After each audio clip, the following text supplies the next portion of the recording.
Icon here, going over the Elimination Chamber pay-per-view.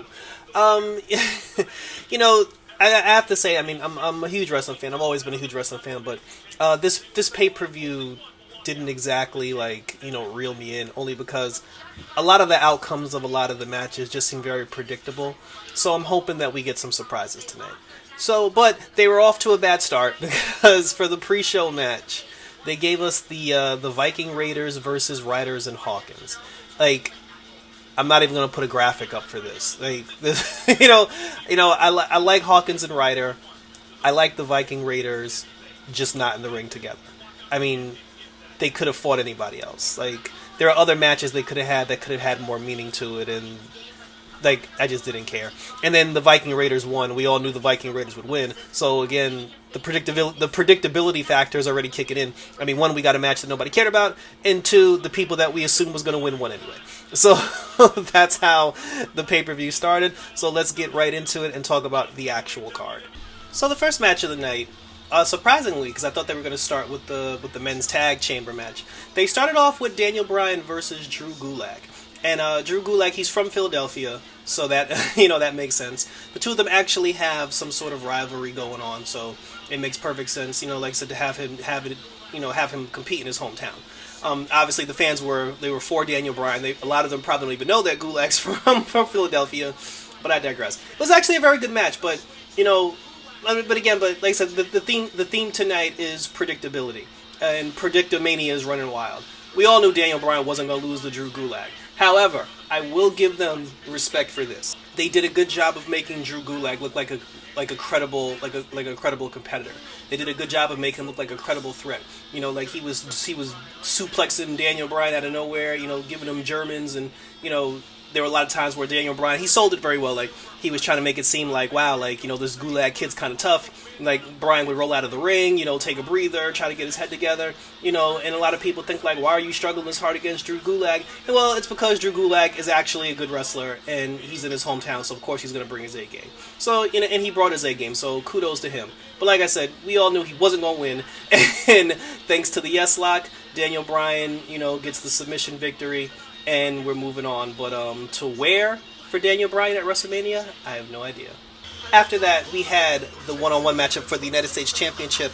Still no chamber. They're actually holding this chamber. They're really holding off these chamber matches. First they gave us Andrade versus Humberto Carrillo. And, I was surprised. Like I said before, predictomania is running wild, so we all knew Andrade was going to win, but I thought the match was actually going to be, very short, not too entertaining. This is actually a very good match. Like, the two of them, put on a very good match.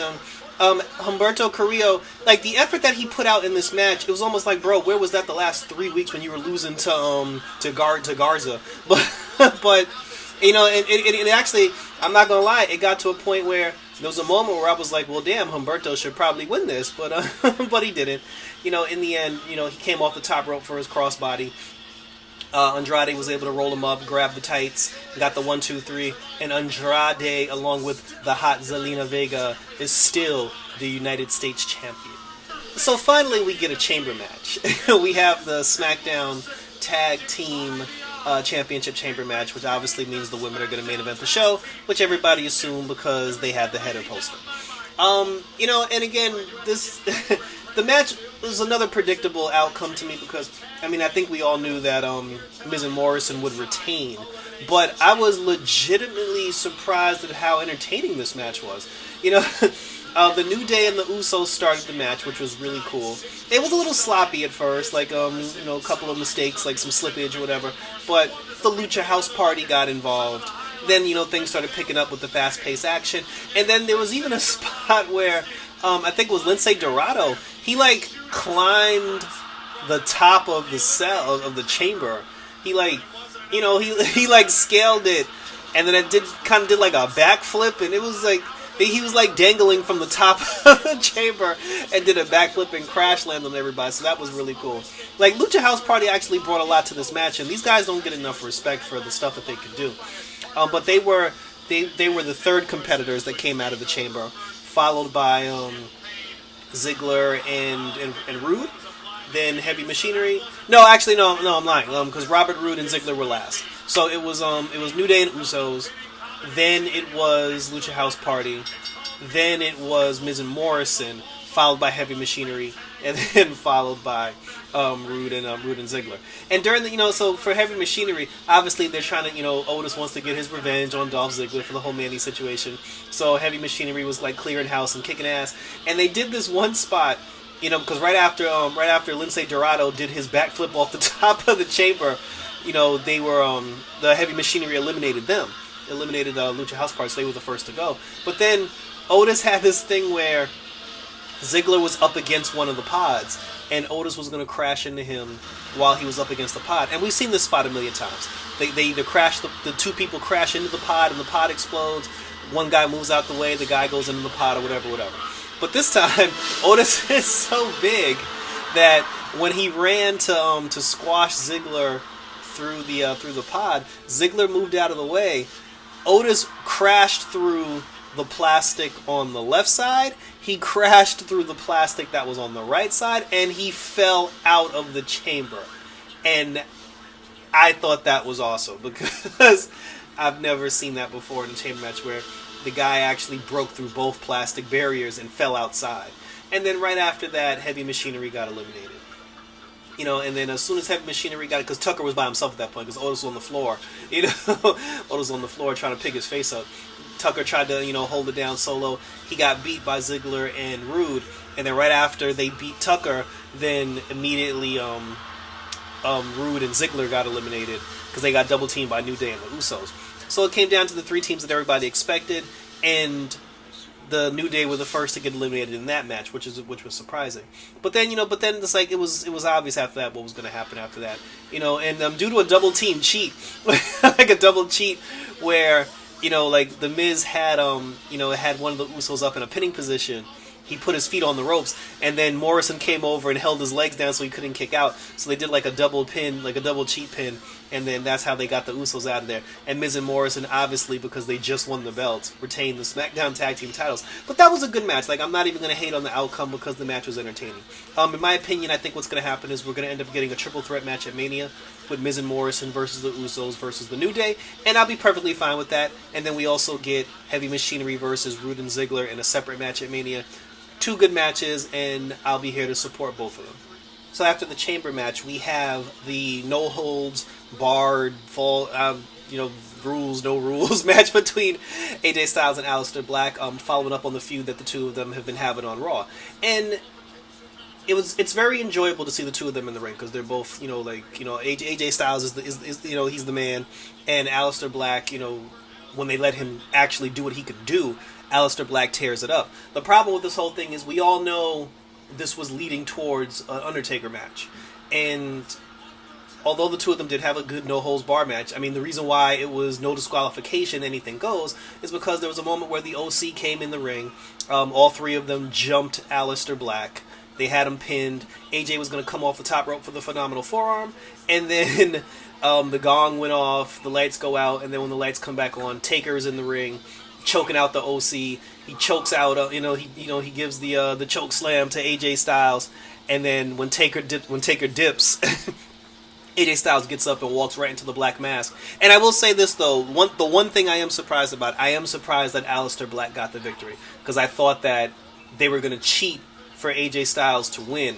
Then the OC was going to jump him, and then Taker was going to show up. All that stuff still happened, just that Alistair Black actually got the W, and that's pretty cool because now when Alistair Black goes into Mania, now that he's coming off of a victory, hopefully they'll find a good opponent for him, and then he can have a good WrestleMania match. But it's cool. And then so tomorrow on Raw, we'll make the AJ Undertaker match official.